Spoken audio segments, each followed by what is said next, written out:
150 grams of water are mixed with 150 grams of alcohol with a given density of 790 kilograms per cubic meters. What is the specific volume of the mixture assuming the fluids mix completely? What is the specific volume of the mixture? Again, we are talking about or we are going to find the specific volume. And kapag sinabi natin specific volume, sana alam natin that iyan ay reciprocal ng density. And if the density is mass over volume, the specific volume is volume over mass. So kung kukunin natin yung specific volume ng mixture, so that will be equal to the volume of the mixture divided by the mass of the mixture. So, ang gagawin lang natin, pagsamahin lang natin ano yung volume ng water tsaka volume ng alcohol. And then para sa denominator, ganun din. Ano ang mass ng water and ano ang mass ng alcohol. Okay? The volume of the water ay hindi given. Pero binigay diyan yung mass. And syempre dapat alam natin yung density. So from the density, diba, which is mass over volume, we can solve for the volume, which is mass over the density. Kasi given yung dalawang masses. So yung mass natin for water is 150 grams. And yung density ng water in terms of gram is 1 gram per cubic centimeters. Baka kasi ang alam niyo is 1,000 kilograms per cubic meter. So tama naman yun. And then, syempre, diretsuhin na natin. Tama din naman ito na 1 gram per cubic centimeter ang density ng water. So plus, the volume of the alcohol will be the mass of the alcohol, 150 grams, divided by the density. The density of the alcohol given is 790 kilograms per cubic meter. So, maging uniform tayo sa units natin na gram and cubic centimeters or cc. So, unang-una, there are 1,000 grams in 1 kilogram. And then, siguro sa liters na lang muna. In 1 cubic meter, there are 1,000 liters. And then, dito nyo na mako-convert into cc. Kasi 1 liter, 1,000 cc or 1,000 cubic centimeters. Okay? Para di kayo maguluhan. So, magka-cancel dito yung kilogram, magka-cancel yung cubic meters, magka-cancel yung liter. So, meron na din grams per liter. Tapos, magka-cancel din yung mga grams. So, in terms of cc na ang ating numerator. And then, para naman sa denominator, i-add lang natin yung dalawang 150 grams.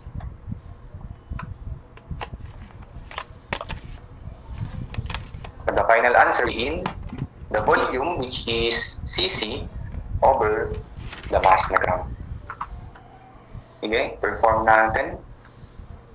So, dito is 150 plus 150 over 790 times 1,000 divided by 1,000 raised to 2.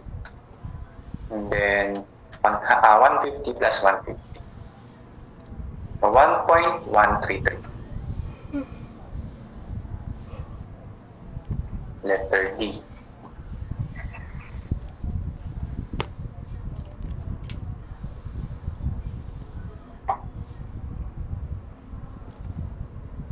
Number 27. Choose the wrong statement. So, piliin na natin agad. Letter C. Viscosity of a fluid is the property which determines the amount of its resistance to a shearing force. That is the resistance to a flow in viscosity. Number 28. According to inviscid theory, the drag of any body of any shape immersed in a uniform stream is identically zero.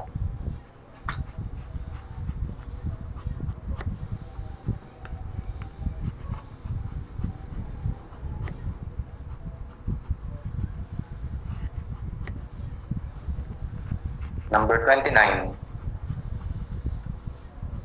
It is required to pump water at 100 gallons per minute from a large reservoir to the surface of another reservoir 368.5 feet higher.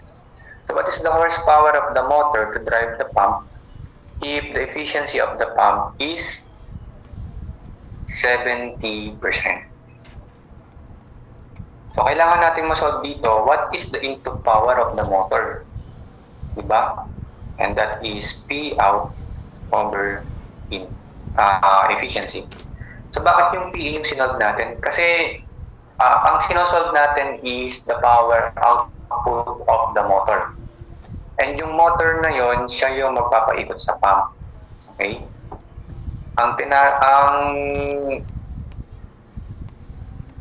Ang magiging kasi natin, ang mangyari kasi niyan, yung power ng motor, siya yung magiging input sa pump.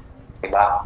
Si motor, i-drive niya yung pump. Therefore, yung power ni motor, siya yung pinasok sa pump, which is the P-in. And then, yung pump ngayon, siya na ngayon yung magtutulak ng water natin pataas. So, si pump ang merong output power. Pero ang tinatanong kasi is the power of the motor. Kaya, kunin muna natin yung output o yung output power natin, that is the Q, the flow rate, times the specific weight, times the height. So that is the output power of the pump. Ayan yung power na nagtutulak sa tubig papunta sa taas, 368.5 feet higher. And then, syempre, para magkaroon ng ganung lakas na power, kailangan ma-drive siya ng motor. And the power of the motor is the input. Dahil merong efficiency, magagamit natin yung formula na to. So, kunin muna natin yung output power.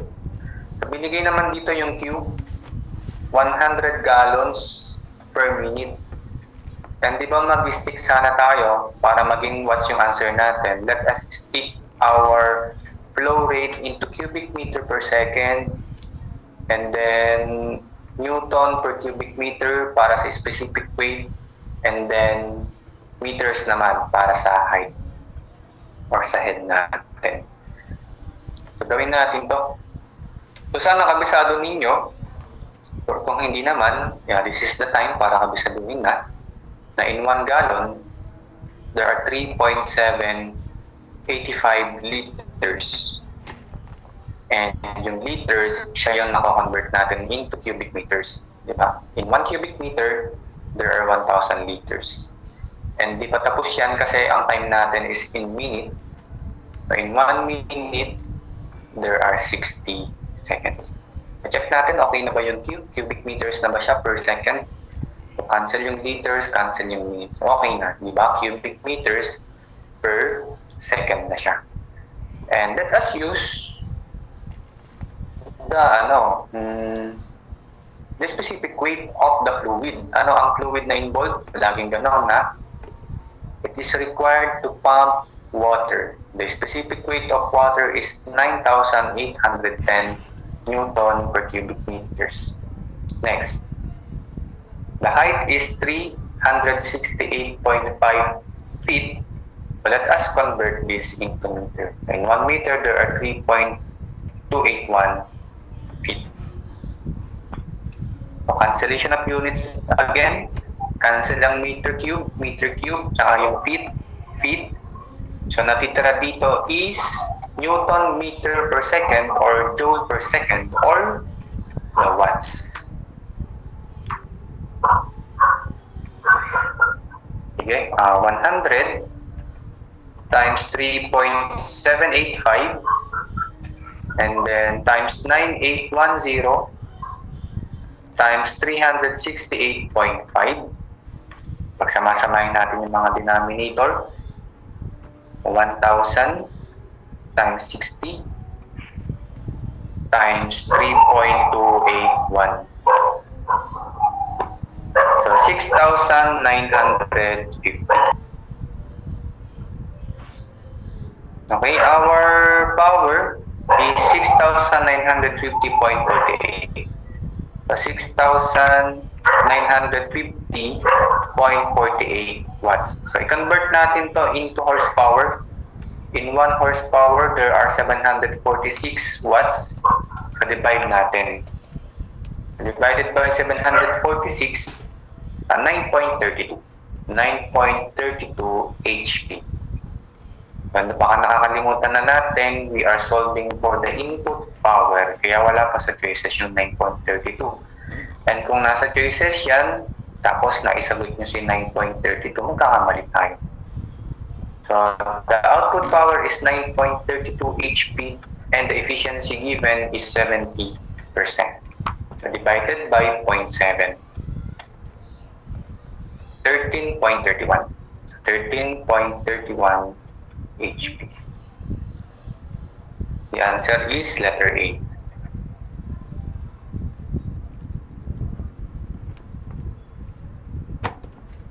Number 30. When a fluid flows through a pipe of cross-sectional area and the velocity, what is the formula for the flow? Ginagamit na natin ito kanina para sa Q. That is area times the velocity.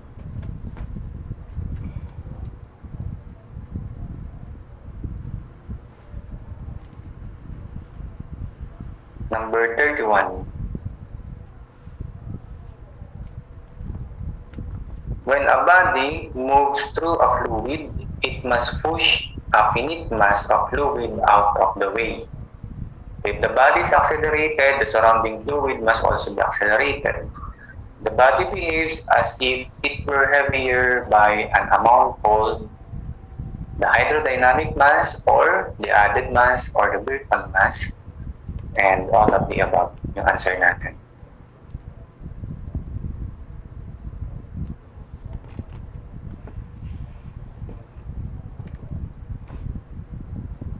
Number 32. Mach number is less than 3. So, anong flow daw iyon kapag the Mach number is less than 3? So, meron tayo dito, table. Kapag the Mach number is less than 0.3, the answer is incompressible. If the Mach number is 0.3 to 0.8, subsonic flow. And kapag naman 0.8 to 1.2, transonic flow.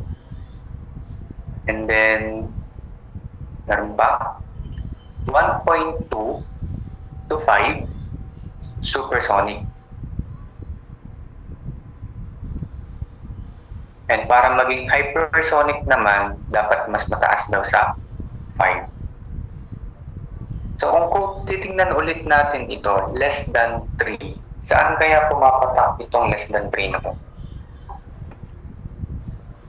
Di ba yung 0.3, less than 3 din naman yan? So pwede. Yung 0.3 to 0.8, less than 3 pa din yun. Subsonic, pwede pa din. 0.8 to 1.2, less than 3 pa din. Pwede pa din yung transonic. Yung 1.2 to 5, so somewhere in the middle, nandoon yung 3. So may pasok pang konting supersonic. So baka ito ay troubleshoot kasi madaming pwedeng maging answer. So troubleshoot natin, less than 3, gawin natin less than 0.3. So the answer is incompressible flow.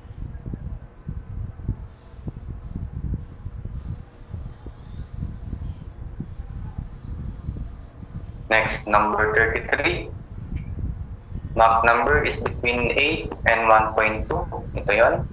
0.8 and 1.2, transonic flow. Letter B.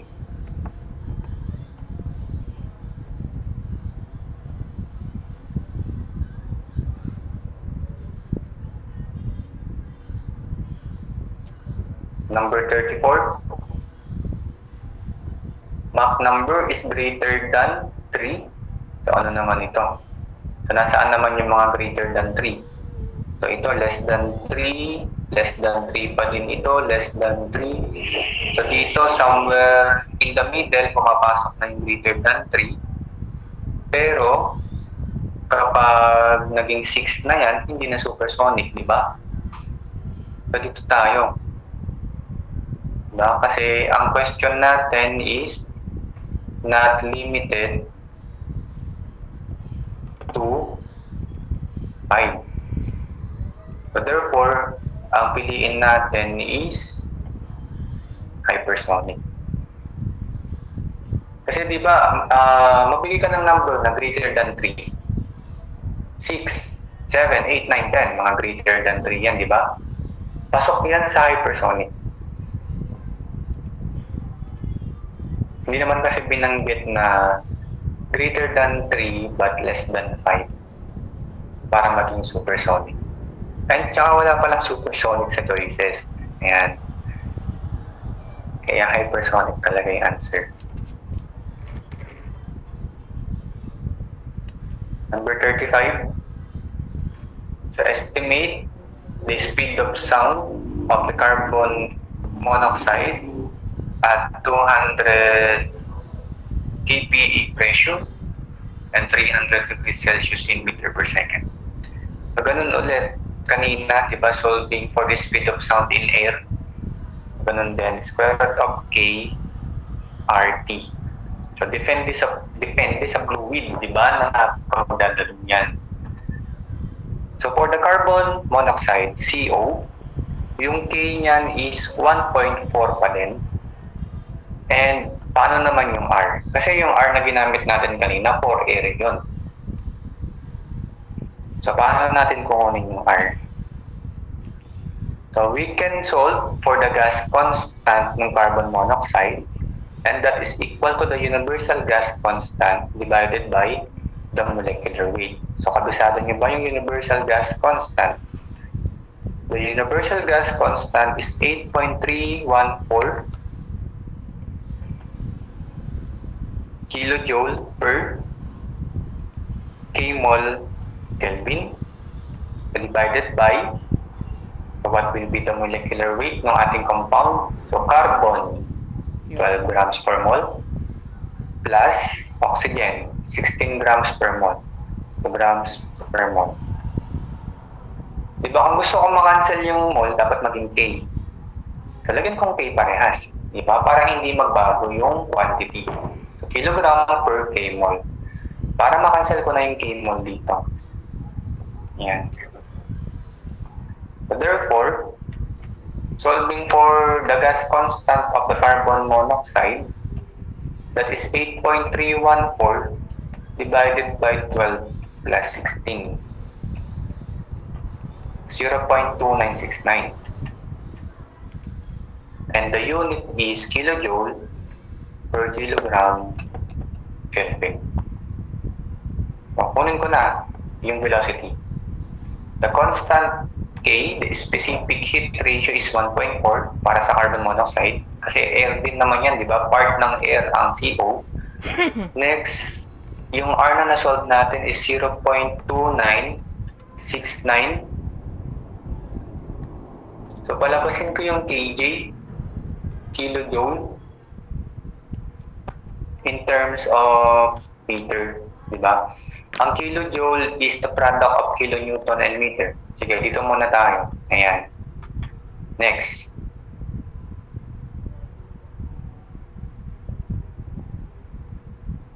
Yung kilonewton, 1 kilonewton is equal to 1,000 newton, tama? And palitan ko na kagad si newton ng kilogram meter per square second. So, para mapalabas ko na yung meter per second. So, para mag-cancel din yung kilograms, di ba? Next, ano pa yung kulang? Temperature. So, meron tayong Kelvin sa R natin. So, the degree Celsius temperature will be converted into Kelvin. And that is adding 273. I-check natin kung ang matitirang unit sa atin ay meter square per second square. Para sa loob ng square root, meter per second na lang. Kilonewton, kilogram, and then Kelvin.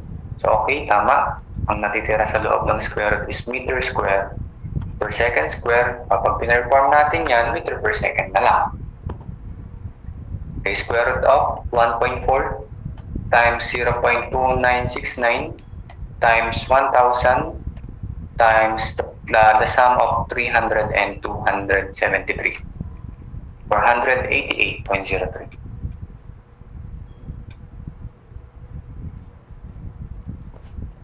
Letter D.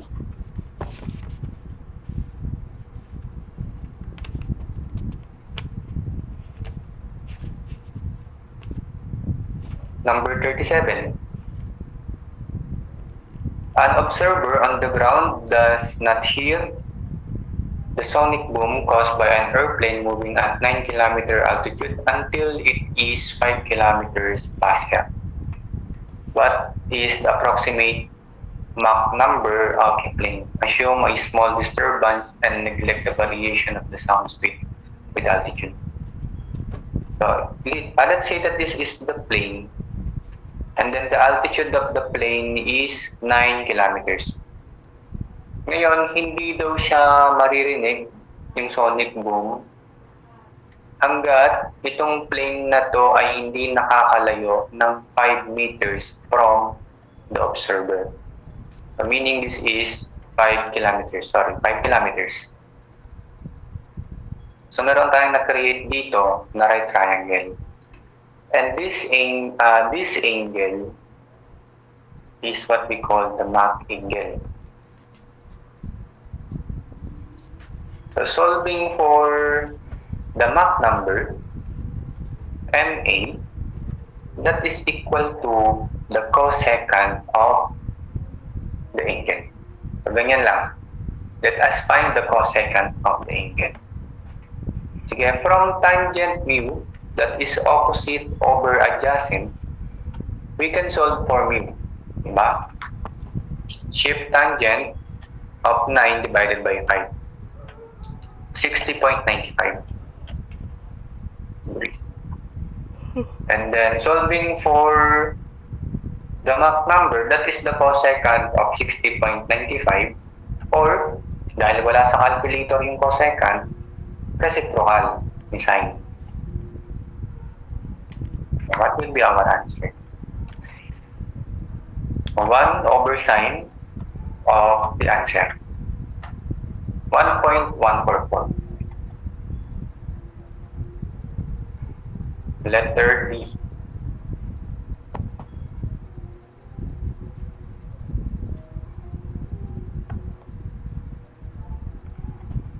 So number 37, which of the following meters is not associated with viscosity?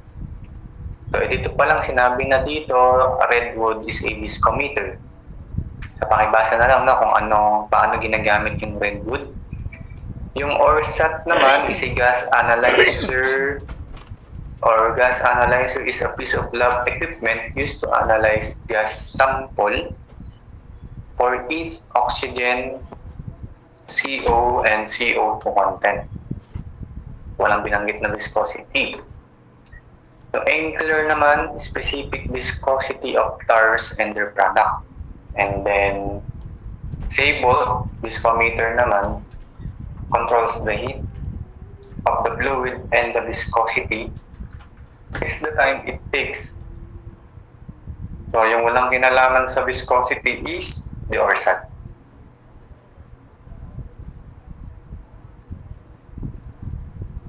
Number 38.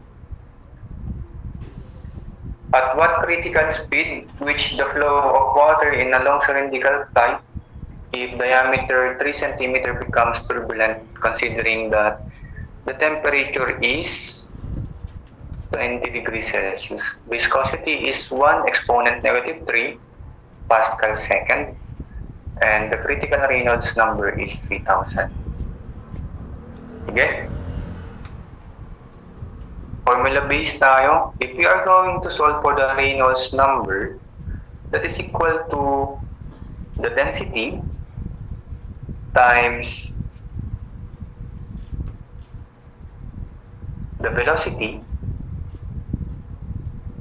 times the diameter divided by the viscosity. Tama? Tingnan natin. Formula base. The given Reynolds number is 3,000. And then, ang nagfo-flow is water. The density is 1,000 kilogram per cubic meters. We are solving for the velocity. And then, what is the diameter? 3 centimeters. So, ang choices natin naka-meter per second. Maging uniform tayo into meter. So, in 1 meter, there are 100 centimeters.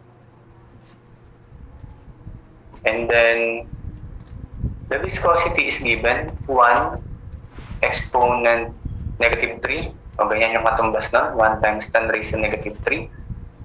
Pascal second. Ano ba ang Pascal natin? Newton per square meter. And what is Newton? Kilogram meter per second square.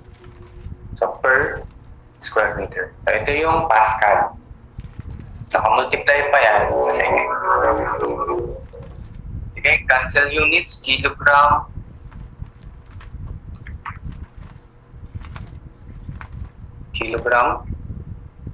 centimeters, yung isang second, and then ito pag umakyat, di ba, magka-cancel na to, magiging meter cube, cancel yung meter cube. So ang ititira sa atin ay meter per second para sa velocity.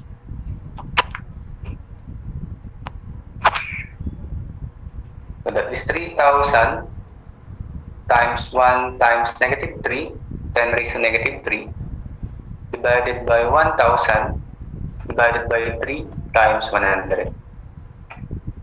So 1.1 over 10 or 0.1 meter per second. Letter A.